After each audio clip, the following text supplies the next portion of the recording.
everybody wants to go there just for the heritage of it, and there is a prestige to it, you know. Probably because it's the national cowboy gathering. I mean, that's where everybody ends up wanting to go. Well, I'm just about as east as I want to be. It's an event that's been in existence now this coming year for 30 years. A gathering of poets and musicians and craftspeople out of ranching culture who tell their own stories in poetry and song, and have been doing it for a long time.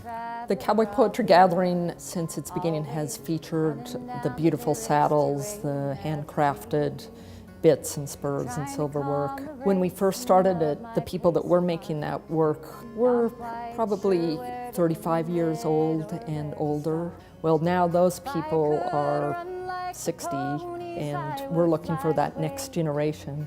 What we're doing is trying to get the younger generation more involved in this. You know, the 20-somethings and 30-somethings involved in this to keep this alive and keep it going. Cowboy poetry needs to reach this generation of kids, and I think it's doing it through poetry out loud and just getting them to recite on the stage and get interested in poetry on their own terms.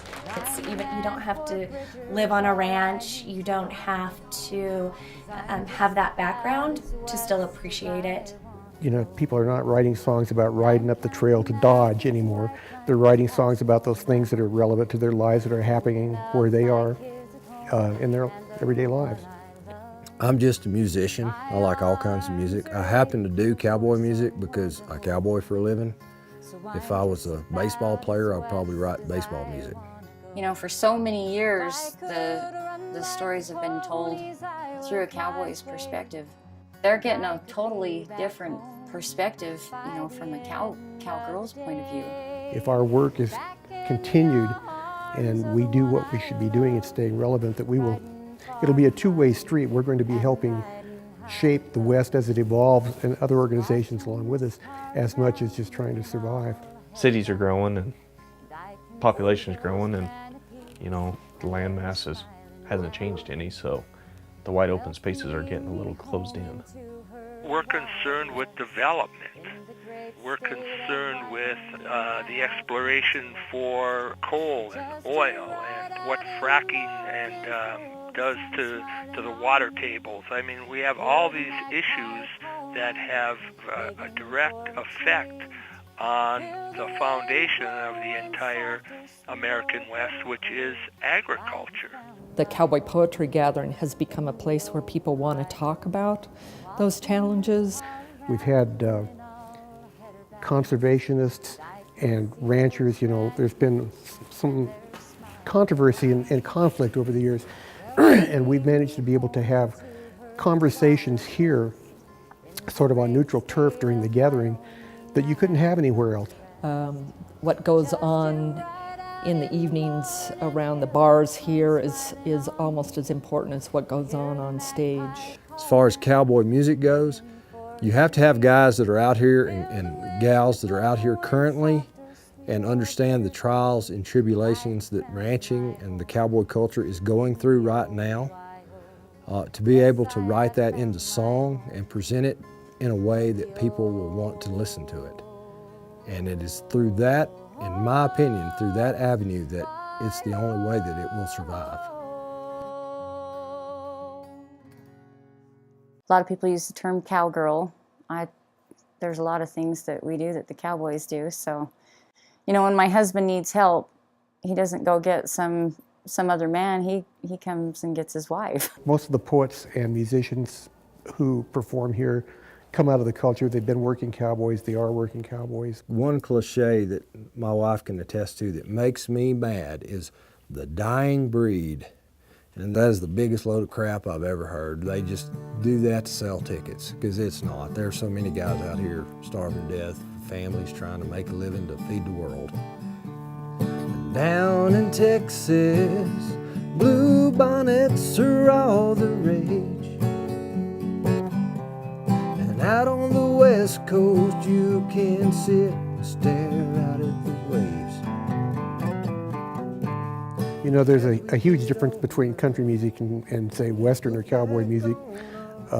Those guys wear hats too, but they may not have earned them the same way.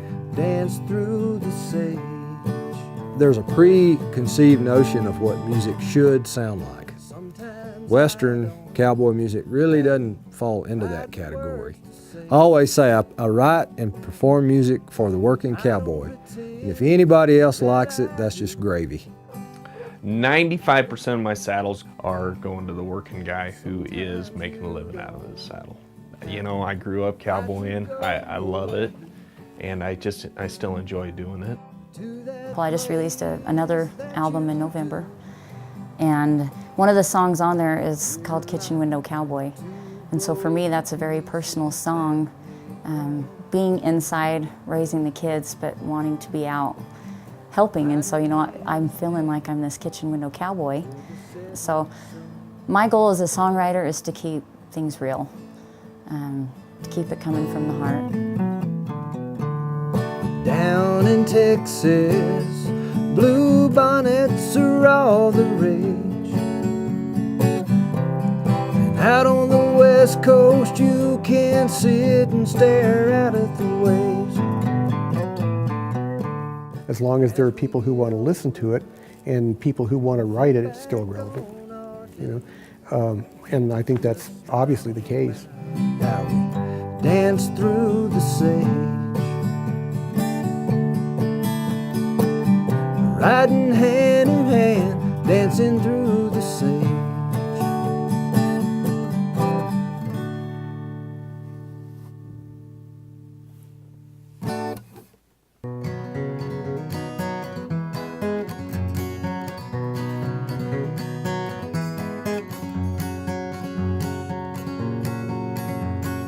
I know what it's like to be the wife and the lover to a cowboy. Well, there are so many wonderful entertainers out there, and everybody deserves a chance to be able to go and perform. I mean, I have a lot of friends that have performed there, and they always say, oh, just keep applying, they'll get to you. So I do. Waddy Mitchell always said it was like a big family reunion, except everybody likes each other.